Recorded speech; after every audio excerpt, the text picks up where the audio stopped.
안녕하세요. 한라산 불곰입니다. 이번 영상에서는 국내 증시가 미국 증시처럼 꾸준히 오르지 못하고 저평가받는 이유 중 하나인 대주주 리스크에 대해서 정리해 보겠습니다.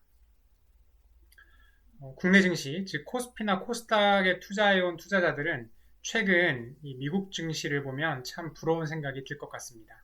저도 마찬가지고요.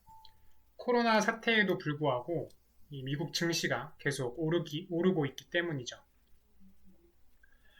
나스닥 지수가 만을 돌파했다고 만스닥이라면서 난리를 떨었던 게 엊그제 같은데 벌써 15,000을 돌파해서 15,000 스닥이 되어버렸습니다.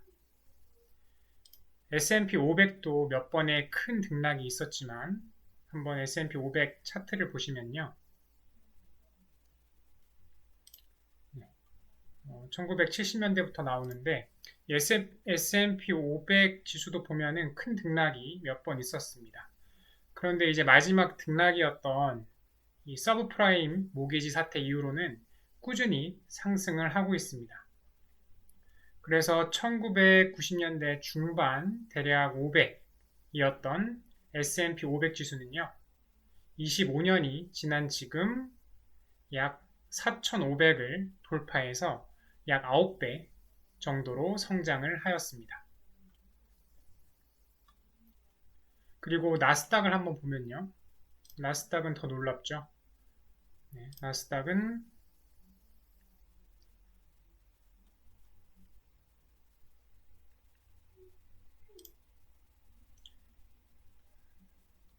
나스닥도 맥스로 놓고 볼게요. 네, 대략 1990년도 중반, 네, 대략 900, 1000이라고 볼게요. 1000이었던 나스닥 지수는 현재 25년이 지난 지금 15,000을 돌파해서 거의 16,000선에 가까이 갔습니다. 즉 16배가 성장하였습니다.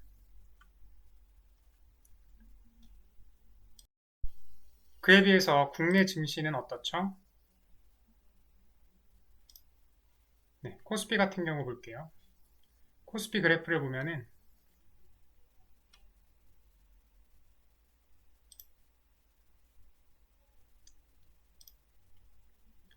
1990년 중반에 대략 1000 정도도 했었던 이 코스피 지수는 계속 등락을 반복하면서 성장은 했지만 현재 대략 2930 정도로 25년 전과 비교했을 때 약 3배 정도 성장한 지수입니다. 그리고 코스닥도 볼까요?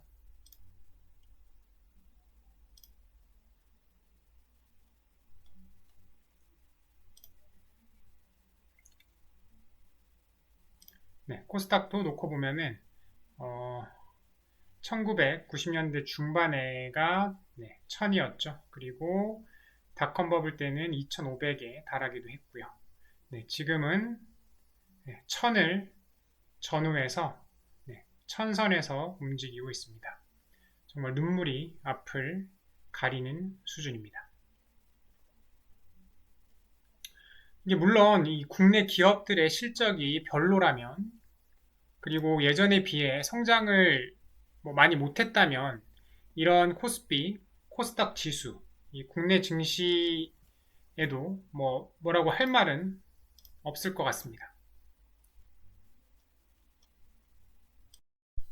그런데 산업통상자원부의 한국의 수출액 그래프를 확인해 보면요. 이 1995년 전 대비해서 한국의 수출액은 5배 가까이 성장을 했습니다. 그리고 지금은 해외 공장에서 생산을 해서 해외로 바로 납품하는 케이스까지 고려를 하면 이 규모는 더욱 클 것입니다. 거기다가 반도체, CMO, 스마트폰, 2차전지, 수소차 등 미래 유망 산업을 국내 중시에 상장된 코스피, 코스닥 기업들이 리드해 나가고 있죠.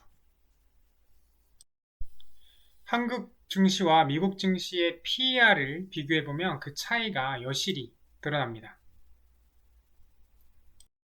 이 PER이라고 하면은 Price Earning Ratio라고 해가지고 순이익 대비했을 때 현재 주가가 순이익 대비 어느 정도 수준에서 형성이 돼 있느냐를 나타낸 수치인데요. 보면은 한국의 PER은 15.4. 그런데 미국은 23.7입니다. 이게 무엇을 뜻하느냐? 이 미국의 PER이 23.7이라는 것은 만약에 어떤 미국 기업의 주당 순이익이 1,000원이라고 했을 때 그 미국 기업의 주가는 23,700원에 시장에서 거래된다는 뜻입니다. 하지만 똑같이 주당 1,000원의 순이익을 내는 한국 기업의 주가는 15,400원에 시장에서 거래된다는 뜻이죠. 미국 기업들 대비해서 무려 35%나 낮은 평가를 받는 셈입니다. 이게 PBR로 넘어가면 더 심각해지는데요. 더 차이가 심해지는데 이 PBR은 Price Book Value Ratio라고 해가지고 주가 순자산 비율, 즉 기업이 자산에서 부채를 뺀 순자본, 순자산 대비해서 주가가 어느 정도에 형성되어 있냐를 나타내는 지표인데요. 미국의 PBR은 4.0입니다. 즉 주당 1만원의 순자본, 자산에서 부채를 뺀 금액이 주당 1만원의 순자본을 갖고 있는 미국 기업의 주가는 4만원 정도의 시장에서 거래가 되는데 똑같이 1만원에 주당 1만원의 순자본을 갖고 있는 한국 기업은 주당 1만 4천원에 거래된다는 것이죠. 무려 65%나 낮은 평가를 받는 것입니다. 그리고 아까 PER에서 더 이게 스팀이 받는 부분이 뭐냐면은 이 저성장 기조의 일본 기업들조차도 미국과 비슷한 23.6이라는 PER을 받는다는 것입니다. 다시 넘어가서 그렇다면 왜 이 국내 증시는 이 모양 이 꼴일까? 뭐 여러 가지 이유가 있겠지만 제가 개인적으로 생각하는 이유 중 하나는 바로 대주주 리스크입니다. 사실 이 주제에 대해서 얘기를 하는 것도 제가 오늘 아침 이 신문을 보다가 약간 스팀이 받아서 정리를 하게 되었는데요. 보시면은 이 기사의 제목이 출근하지 않고 이제 수십억 급여를 받고 내부 정보로 주식 투자를 한 대주주 일가라는 제목의 기사였습니다. 이 기사를 한번 자세히 살펴보면요. 먼저 대주주 일가는 회사에 출근을 하지도 않았습니다. 그런데 수십억 원의 급여를 받았고요. 그리고 회사 명의의 고급 휴양시설을 개인적으로 썼습니다. 회사에서 배임이죠. 그리고 회사 자금으로 사들인 비싼 미술품을 개인적으로 팔아 돈을 빼돌렸다. 횡령입니다. 그리고 회사 명의의 고급 리무진 승용차를 몰았다. 대주주의 장남이요. 회사랑 아무 연관이 없습니다. 회사의 직원도 아니고요. 그냥 단순히 대주주의 장남, 대주주의 아들이라고 해서 회사 명의의 고급 리무진 승용차를 몰았고 그리고 차량 유지 비용으로 수십억 원을 회사에 떠넘겼습니다. 배임이죠. 그리고 대주주 동생이 지배하는 B사는 이 A사, 이 대주주가 경영권을 갖고 있는 A사의 광고 거래를 맡았다. 즉 일감을 몰아준 거죠. 여기서 그치지 않습니다. 또 다른 기업 같은 경우에는 이 총수 대주주겠죠.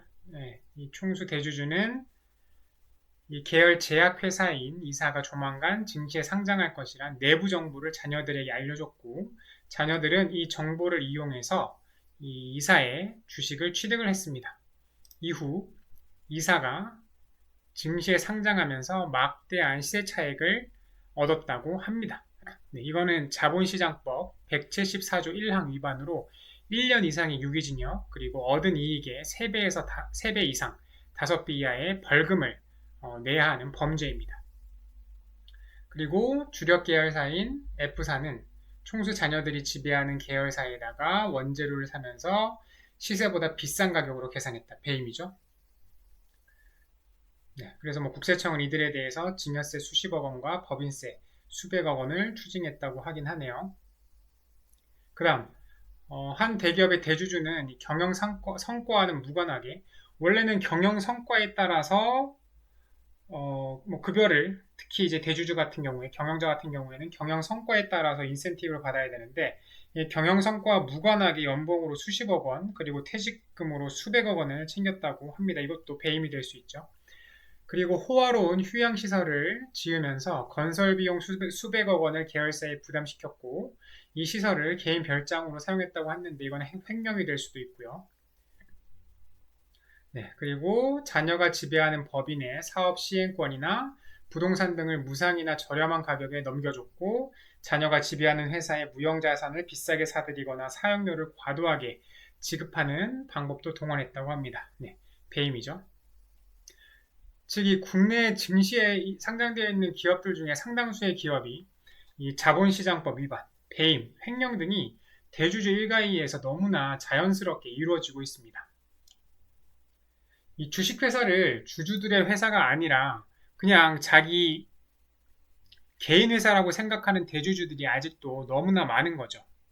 그러니까 이 투자자들, 특히 외국인 투자자들이 과연 마음 놓고 돈을 맡길 수 있겠냐고요.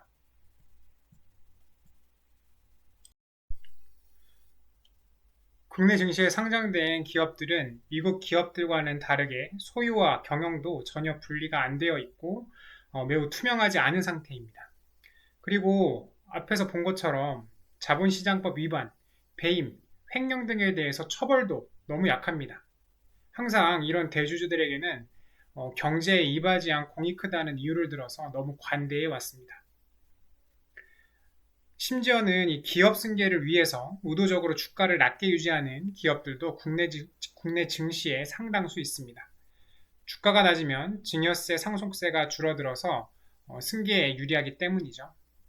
한국의 경제 성장을 위해서 그리고 국내 증시에 상장된 기업들이 제대로 된 평가를 받기 위해서라도 이러한 대주주들 횡령, 배임, 자본시장법 위반 등의 행위에 대해서는 강력한 처벌이 필요하고 소유와 경영에 엄격한 분리가 이루어져서 투명 경영이 이루어져야 된다고 생각은 합니다.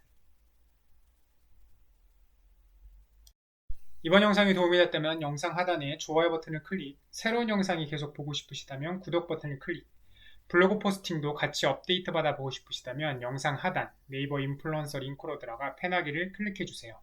오늘은 여기까지입니다. 감사합니다.